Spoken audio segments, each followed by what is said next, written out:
अस्सलाम वालेकुम। आप देख रहे हैं मेरा YouTube channel engineer Numan official. उम्मीद है कि आप खैरियत से होंगे।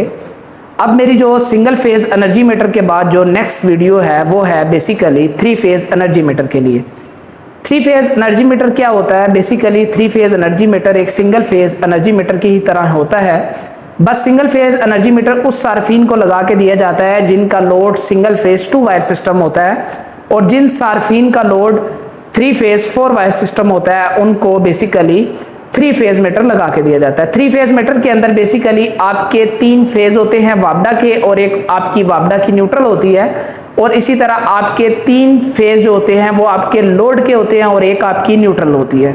बेसिकली जैसे मैं आपको ड्राइंग के अंदर दिखा रहा हूं, एक मीटर की मैंने एक थ्री फेज़ एनर्जी मीटर की आपके 8 टर्मिनल को दिखाया गया है। इस 8 टर्मिनल बेसिकली जो पहले 2 टर्मिनल है यानी कि L1 और M1 ये रेड फेज के लिए है, रेड फेज आता है और आगे रेड फेज ही चला जाता है। और इसका जो तीसरा और चौथा टर्मिनल है यानी कि L2 और आगे आपका M2 इधर येलो आता है और येलो ही चला जाता है। और इसी तरह जो इसका पांचवा और छठा टर्मिनल है जिसे हम L3 और M3 बोलते हैं, यानी कि ब्लू आता है आगे ब्लू ही चला जाता है, और एक न्यूट्रल आती है टर्मिनल 7 पर और आगे न्यूट्रल 8 पर चली जाती है। यानी कि इसका जो पहला टर्मिनल है वो दूसरे के साथ क्लोज है, इसका जो तीसरा टर्मिनल है वो चौथे के साथ क्लोज है, जो इसका पांचवा टर्मिनल है वो छठे टर्मिनल के साथ क्लोज है, जो सातवां टर्मिनल है वो 8वें के साथ क्लोज है।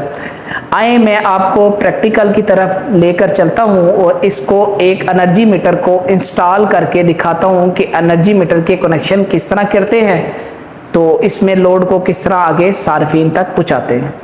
जैसे कि मैं आपको दिखाता चलूँ कि मेरे पास एक 3 फेज स्टैटिक एनर्जी मीटर मौजूद है। इस स्टैटिक एनर्जी मीटर के बेसिकली 8 टर्मिनल हैं, ठीक है, और इन 8 टर्मिनल पर मुख्तलिफ वैल्यू लिखी हुई हैं। जैसे कि पहले टर्मिनल पे M1 लिखा है, यानी कि ये जो मेन मेरी वायर पोल से आ रही है आगे, इसी तरह L1 यानी रेड वायर मेरी लोड को जा रही है। जैसे टेस्टर से मैं आपको फेज को चेक करवा रहा हूँ, मेन पे फेज आ रहा है और आगे L1 पर ही फेज जा रहा है। तीसरा टर्मिनल इसका M3 का होता है, यानी कि जो आपके पास येलो मेन फेज आ रहा होता है, इसी तरह आगे L2 पर आपका लोड के लिए येलो चला जाता है।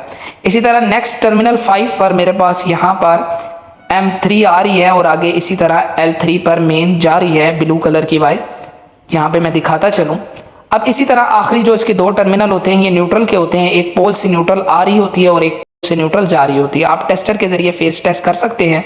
अब यहाँ पर सेगमेंट को चेक करने के लिए मेरे पास 2 up and down push press बने हुए हैं, इसके ज़रिए मैं इसकी मुख्तलिफ वैल्यू को चेक कर सकता हूँ। आने वाली वीडियो के अंदर मैं आपको इसकी रीडिंग को पढ़ने का तरीक़ाकार बताऊँगा।